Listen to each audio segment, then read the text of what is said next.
The thing that's tricky about this question is that there's a lot of different types of self-driving cars. So, Waymo, Google's company, already has self-driving taxis in a portion of the Phoenix area that are completely driverless, work fine. It's like an Uber type service. So in some sense, like the technology already exists, it's out there. Now Waymo has had that for about a year now and has not expanded it at all, which if they had this like world changing technology, you would expect them to be like expanding rapidly. And they haven't given a good answer for why not. It's not clear if it's like too expensive or, the economics aren't working out. Or maybe there's, that they've seen some close calls and are like nervous. I'm not sure. I have no idea why they're not expanding. So clearly it's not ready for like a mass market, or we won't be expanding faster. But I think what you'll see probably mostly taxi and delivery services to start with, because the economics of a service, if you run a service, you're able to swap out sensors, upgrade software, and so forth much easier than if you sell a product to a customer. And so I think you'll see more and more delivery services coming out. There's a few companies also that are doing like kind of small delivery robots. I think you'll see taxi services that over time have larger service areas and can go at higher speeds. In terms of when you'll have a pretty general taxi service where, say, in most metro areas, you can go pretty much anywhere in the metro area, my guess would be that's probably 5 or 10 years away. But with like large error bars, I would not be shocked if it was 2 or 3 years away, or if it was, not until the 2030s. Do you think people will trust a computer to drive them? Because, I don't know, I've seen at least some people saying that the self-driving things that already exist are far less accident prone than humans. Now, like, I could have just read something that was incorrect. So it seems like we're at a point where they are not, they're not going to cause, if they were just put in today, like broadly across like a wide portion of the population, that there would be potentially less accidents than there would be with just humans on the roads. But anytime I see one of those those like articles about, the Tesla self-driving thing caused X crash, or self-driving car causes this, it seems like people are incredibly skeptical of allowing computers to drive cars. Do you think that's like a real skepticism? And do you think we'll like easily just jump to trusting them to drive us around at 70 miles an hour? I think it'll be faster than people expect the trust, because I think if you ask people in the abstract, like, do you think self-driving cars are a good idea? A lot of people will have a kind of instinctive, like, I don't know, that sounds possibly dangerous. But the thing about when you get into an actual self-driving car like Waymo has, that's fully driverless, there's nobody behind the wheel, is it's like so boring. It really just like, it drives like your grandma, right? And so you sit in the back seat and it stops at all the stoplights, it goes the speed limit. It's like a courteous driver that like lets people in. And so I think that people might be nervous the first 1 or 2 or 5 or 10 times they do it. But if it starts to become commonplace, it'll just be like, okay, it works. And I think actually it's more likely you'll have the opposite, where they do 10 safe rides and then they're like completely trusting. And especially, this is why I think some experts are skeptical of the like kind of partial automation, where you have a car that you own and you can like turn on self-driving mode, but you're still supposed to like watch it and have your hands on the steering wheel. Because with that, if you go for 100 miles and it doesn't crash, you're like, great, it's a self-driving car, I can stop paying attention. When actually, because the thing people don't, I think about enough is that humans are actually quite safe as drivers. The fatality rate on our highways is about 1 death per 100 million miles. So that's like, which makes sense, because obviously, if you were dying every 100,000 miles, like, people wouldn't want to drive cars, but like many, many lifetimes between fatal crashes. And so I don't think we actually yet have the data to say for sure, like, are the like leading self-driving cars safer than human cars? Because like Waymo, probably the leading company, they have not had a fatal crash. That's great. But they've gone about 20 million miles, which is, 1/5 of the distance you go between the average, fatal crash for a human. And so I think it's quite possible, maybe likely, that they'll get to 100 million miles without killing anybody, but we just don't know, because it'll take, probably another year or 2 for them to get there. And Tesla, we have a larger data set, because Tesla, has pushed its technology out to a lot of cars. They've had a handful of fatal crashes where there's some debate about, like, was that the software's fault or the human's fault for not paying attention? But I think it's roughly in the same ballpark as humans. It's not clearly less safe or clearly more safe. as a human driver. So I think eventually we'll get to the point where it's like clearly more safe, and you'll have debates about, should we let people drive and whatever. But I think that's probably, 10, 20 years away. At that point, do you think they'll let people drive?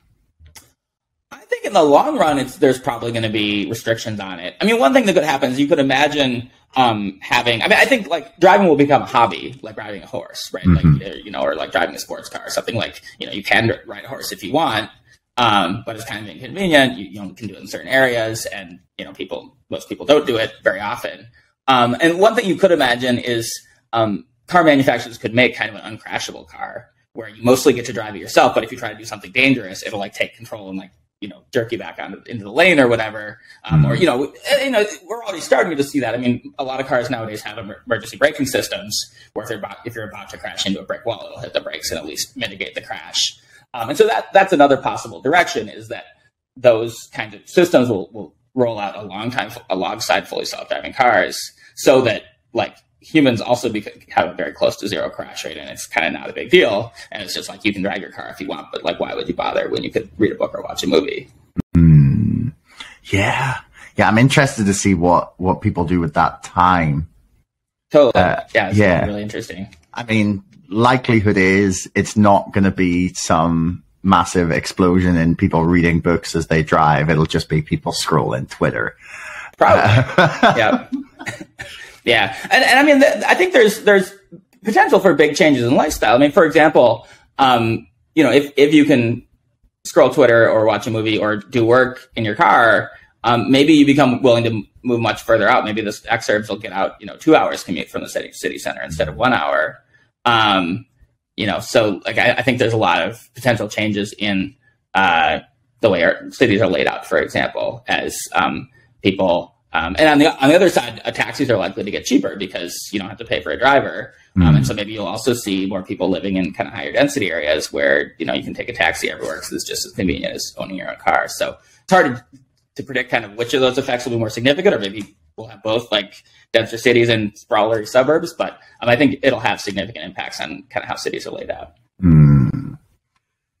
Do you think anyone will own their car or do you think we're going to end up with like roaming fleets of autonomous vehicles? Because I don't know, I've seen this proposal talked about by a lot of people, that either it would be like roaming Ubers or whatever, going around and just sort of picking people up, taking them off, and like, or people having like a car share program, or like paying for like part of it to be able to use it to take them places. Or I've also seen like suggestions that there'll be like jumps from public transport. So you'll have like, say, your bus, and then maybe the bus will either like stop somewhere, and then there'll be like a smaller thing to take you like the last leg of your journey, and it's just going to be like all automated public transport for every street of the city.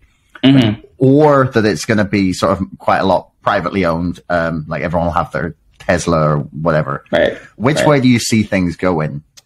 So I think, as with today, obviously people have a lot of ways to get around today, and I don't think that's going to change. But I do think you'll see more use of taxis, because I think if you're rich enough that you can afford to take a taxi a lot, and you're in a fairly high density area, like the taxi is the most convenient way to get around, because you don't have to worry about parking. So I think in cities you'll see as much or more use of taxis.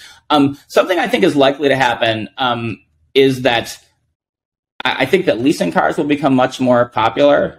Because the issue you have with owning a self-driving car is that you need to have an ongoing relationship with the company that makes the self-driving software, because they're liable if the car crashes. So like if a sensor breaks, they're going to want to replace it immediately because they don't want to have it malfunction. They need to do software updates. They need to provide map data, et cetera. And so I think likely what will happen is people that want to quote unquote own a car will shift from outright owning it to having a kind of long-term rental arrangement, like a 3-year lease, where it's your car, it can sit in your driveway whenever you want. But if it breaks down or it needs an oil change, it just drives itself off to get the oil change. It comes back, and you don't have to pay for that. And after 3 years, like an identical car drives up, or a newer version of the same car drives up, and the old one drives away, and you don't have to worry about it. So I think there'll be some of that, and then I think there will be some some people that just get rid of the car altogether. I mean, one of the nice things about having the ability to very easily rent, I mean, if a car can drive itself to you, then it's very easy to rent a car. And so I think the kinds of cars people own might change. So you have a lot of people that mostly use the car to drive to work, but they buy a 5-seat vehicle because, once a month they want to drive out to the countryside to, or whatever. And that's kind of inefficient. So you can imagine instead having, leasing a 2-seat or 1-seat vehicle for your daily commute. And then on the weekends, you just rent a minivan, for the one day that you need to go out in the countryside and so forth. And so I think you'll probably have the average vehicle size might get smaller. And you might have new types of vehicles. You could imagine like a sleeper car where, you say you're going to your cabin and, 6 hours away, you get in the car and go to sleep and wake up, the next morning. There could be new types of cars that are only viable if nobody has to drive. So if we're assuming that some point in the next 10, 20-ish years, we're going to see a pretty big movement towards self-driving cars and self-driving tech. What do you think that does to all the people who are working in transport? Because now I've seen different estimates to the size of people engaged in that industry who are part of the economy, but around, from what I can tell, 9 to 10% of the jobs are in transport. Yes. And it seems like a very big majority of those are probably under threat at some point in the near future. What does that do to the economy? So I think it, so one of the things I think is important to say about this is I do think it will be gradual. As I said, I think it'll be 10 to 20 years before, say your average city, you'll have a taxi service and go wherever you want. So I think that helps a lot, because the thing you really don't want to have is the factory in town closes and everybody in the town factory is just out of a job at the same time. If it's a 30-year process from today to nobody has a job driving, that's long enough that the older workers can kind of finish out their careers. Hopefully the younger workers can be, maybe I shouldn't go into this, I should do something else. And so I think that is much less disruptive. But the other thing is I think it's often counterintuitive, the kind of effects that automation can have on the labor market. I actually just had a piece this week looking at another kind of automation technology, which is Amazon's no checkout technology, where they have cameras in the ceiling that watch what you take, and then you just walk out and they send you a bill afterwards. And in the piece, I was kind of to figure out what the labor effects are. And an interesting example here is when ATMs were invented in the 80s and 90s, you might have expected that that would lead to a lot of tellers being laid off. And that's actually not what happened. And a big reason for that is because it was cheaper to run a bank branch, customers started to expect to have a bank branch closer to them. And so banks actually opened more branches. And so that somewhat offset the job losses from, you had fewer tellers per branch, but more branches. And I could see similar kinds of things happening with trucking in particular. Because if you think about what a truck driver does, there's some long-haul truckers that are just moving, a trailer full of stuff from point A to point B. But there's a lot of other trucking jobs that are you're driving around to convenience stores and bringing, putting 12 packs on the shelves or something. And the self-driving car is not going to do that. And so in the short run, I think you'll see, maybe the long haul stuff gets automated, but because it's cheaper to ship stuff, you actually have more work, driving the stuff around the short distances. And as we get wealthier, we're just, as automation makes us wealthier, then people will be buying more stuff. And so the total number of, jobs might go up. You also see this with Amazon's warehouses. They use a lot of robots, but they also hire a ton of people because as delivery becomes cheaper and more convenient, people use it more and more.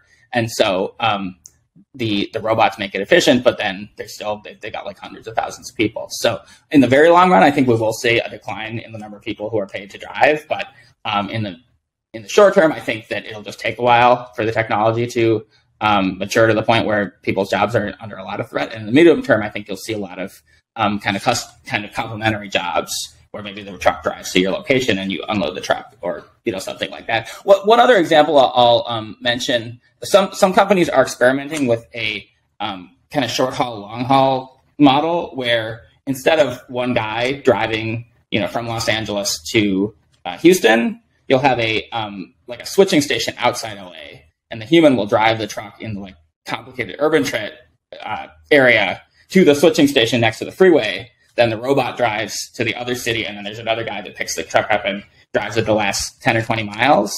And this actually has some nice like properties for the truck driver, because now you can live in one city, you can go home and sleep in your own house every night. You don't have like the worst part of trucking is like being away from your family for days or weeks at a time. But there might still be a lot of, especially if that makes it cheaper and there's like more interstate shipping, there still might be a lot of jobs like doing those kind of short routes because it's harder for computers to do cities, especially with trucks. Like that's really hard. It probably would take a lot of time to figure that out. It's pretty easy to automate freeways. And so you might have those kind of things where some parts of the job get automated, but there's lots of demand for the parts that can't be automated. That's until we get the Tesla bot to do all the complicated stuff. Sure, yeah, but if the Tesla bot comes, then all bets might be off. Thanks for making it all the way to the end of the video. Don't forget to like, share, subscribe, and leave a comment for us in the comments below. Let me know what you thought and if you'd like to see more of this from the show. Thank you, and we'll see you again next time.